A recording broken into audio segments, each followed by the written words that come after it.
Aloha everyone, this is Lenora, Hawaii's Pickle Lady. Someone requested teri sticks with chicken. So I have a different twist on it today because if you look at the video where we did it on the picnic, we did beef teriyaki, but this is very different and it's very tasty.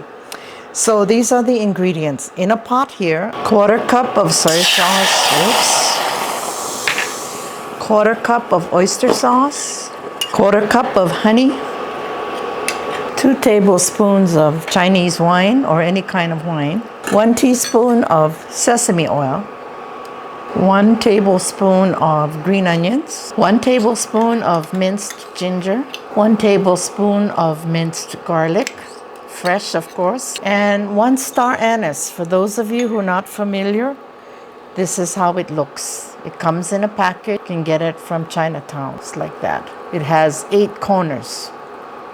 Okay? So you put that in. You bring it to a boil. Simmer it for 15 minutes. I'm going to add in 1 tablespoon of cornstarch in 1/2 cup of water. And that'll be a little thickening. And you have to dissolve the cornstarch. Otherwise, it'll be lumpy. Okay? Just pour it in. And now the color has changed. It's kind of light brown, but it'll get darker.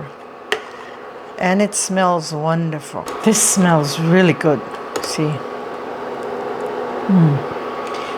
Just different from your regular teriyaki, but it gives it a punch because it has all these other ingredients that teriyaki doesn't have.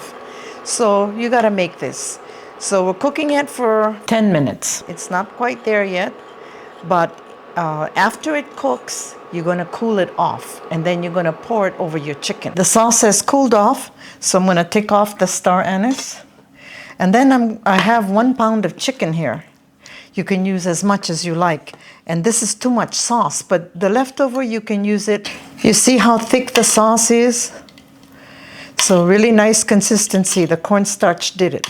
So like I said, you don't need all this sauce, but you can use it for stir fry or for more chicken. Put it in the fridge and let it sit for a couple of hours. But you can keep it as long as overnight and the flavor goes in better. So what I had was some chicken that I cut up, boneless chicken, took up all the fat and the skin, and then I sliced it into about 1-inch pieces as long as I can, maybe about 6 inches or so. So I have these barbecue skewers, and I have long ones, and I have short ones. But they're bamboo, so they tend to burn. So you must soak it. I had it in this pan. I soaked it in water at least ½ hour. And now we're ready to do it, okay? This is how the teriyaki stick looks like. So now I'm gonna take more chicken and thread it through. And this is really delicious. This is a different sauce. Like I said, it's a takeoff on your regular teriyaki sauce. Okay, so all you gotta do is just thread it back and forth. And you see the chicken is cut, so it's even. Okay, kind of sometimes the chicken a little hard to get through, but then push it down. And you know they sell these at a Filipino store, and they're quite expensive. Like maybe 1 stick is like $3 or $4 a piece. It's ridiculous. You can make this for your family. You can make this for yourself for pennies.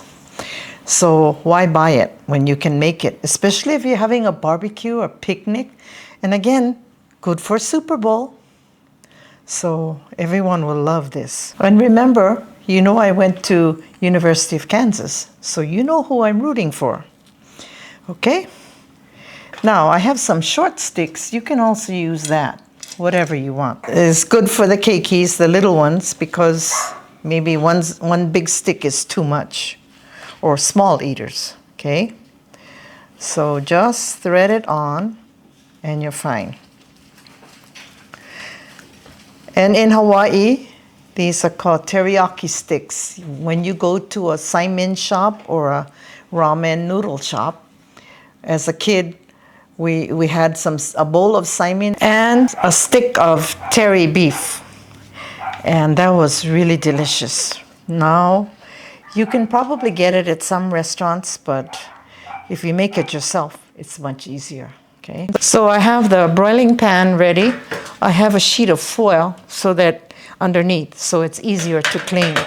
So now I'm just going to lay the sticks on, as many as you like. And by the way, you can freeze these too before you cook it.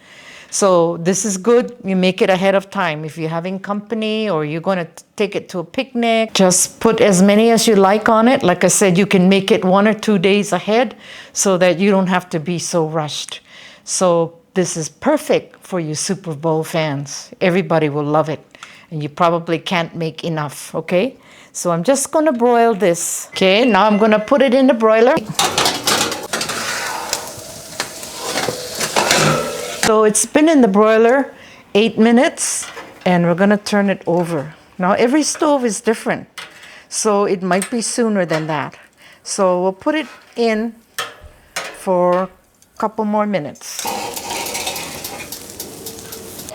Okay, it's out of the oven. Now I'm going to put it on a platter. And you can do this on a barbecue grill. I just use the broiler. You could, if it's a real short one, you can do it in a big frying pan, but that's kind of hard.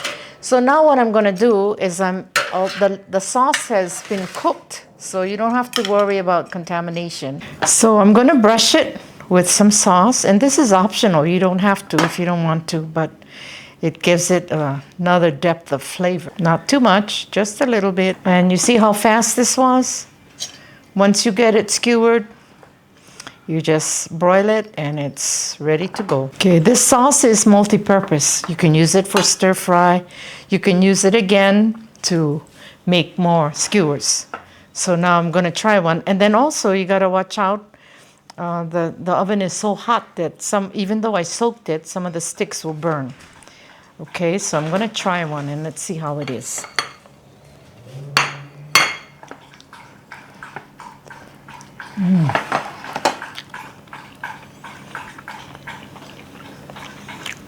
Delicious, moist, and juicy. In a way, yeah, I'm used to the regular teriyaki, but I also like this one too, and I think you will.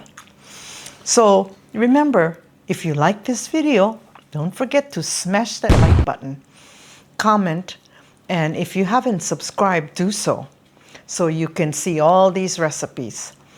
And if you have any requests, let me know. Mahalo. Thank you for watching.